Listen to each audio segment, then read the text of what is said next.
Reels ಅಜ್ಜಿ ಎಂದೇ ಚಿರಪರಿಚಿತರಾದ ಯಲ್ಲಾಪುರ ತಾಲೂಕಿನ ಮಂಚಿಕೆರೆಯ ಲಕ್ಷ್ಮೀ ಮಾಸ್ತಪ್ಪ ನಾಯ್ಕ ಕೆರೆಹೊಸಳ್ಳಿಯವರು ಶನಿವಾರ ನಿಧನರಾಗಿದ್ದು ನೆಟ್ಟಿಗರು ಕಂಬನಿ ಮಿಡಿದಿದ್ದಾರೆ.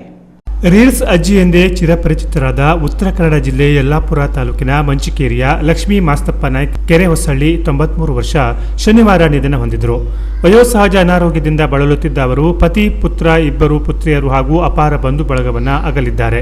ಮಂಚಿಕೇರಿಯ ರಂಗನಟ ಸುಭಾಷ್ ಆಚಾರ್ಯ ಅವರ ಮಗ ಹಾಗೂ ಡ್ರಾಮಾ ಜೂನಿಯರ್ಸ್ ರಿಯಾಲಿಟಿ ಶೋ ಬಾಲನಟ ಸೂರಜ್ ಲಕ್ಷ್ಮೀ ನಾಯ್ಕ ಅವರ ಮರಿ ಮೊಮ್ಮಗ.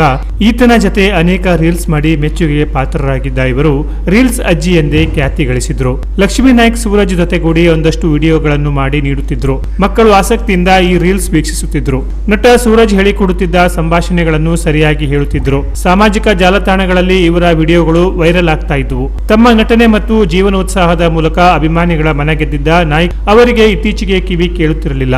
ಈ ಕಿವಿ ಕೇಳದ ವಿಷಯವನ್ನೇ ಹಲವು ಸ್ಕ್ರಿಪ್ಟ್ಗಳಲ್ಲಿ ಅಳವಡಿಸಿ ವಿಡಿಯೋ ಮಾಡಿ ಮೆಚ್ಚುಗೆ ಗಳಿಸಿದ್ರು. ಕಿವಿ ಕೇಳದಿದ್ರೂ ಕಣ್ಣು ಮಂಜಾಗಿದ್ದರೂ ಲಕ್ಷ್ಮೀ ಅಜ್ಜಿಯ ಮಗ ಎಂಬ ಭಾವನಾತ್ಮಕ ಅಭಿನಯ ಜನರನ್ನು ಆಕರ್ಷಿಸಿತ್ತು. ರೀಲ್ಸ್ ಅಜ್ಜಿಯ ನಿಧನದ ಸುದ್ದಿ ತಿಳಿಯುತ್ತಿದ್ದಂತೆ ಸಾಮಾಜಿಕ ಜಾಲತಾಣಗಳಲ್ಲಿ ಅಭಿಮಾನಿಗಳು ತೀವ್ರ ಸಂತಾಪ ವ್ಯಕ್ತಪಡಿಸಿದ್ದಾರೆ. ರೀಲ್ಸ್ ಅಜ್ಜಿ ಇನ್ನೂ ನೆನಪು ಮಾತ್ರ ಎಂದು ಲಕ್ಷ್ಮೀ ನಾಯ್ಕ ಅವರ ಭಾವಚಿತ್ರ ಹಾಕಿ ಸ್ಟೇಟಸ್ ಹಾಕಿದ್ದಾರೆ. ಈ ಮೂಲಕ ಕಂಬನಿ ಮಿಡಿದಿದ್ದಾರೆ. ಅಜ್ಜಿಯ ನಿಧನದಿಂದ ಅವರ ಕುಟುಂಬ ಅಲ್ಲದೆ ಮಂಚಿಕೇರಿ ಗ್ರಾಮದಲ್ಲಿ ಹಾಗೂ ಅವರ ಅಭಿಮಾನಿ ಬಳಗದಲ್ಲಿ ದುಃಖ ಮಡುಗಟ್ಟಿದೆ. Canara plus news, Yellapur.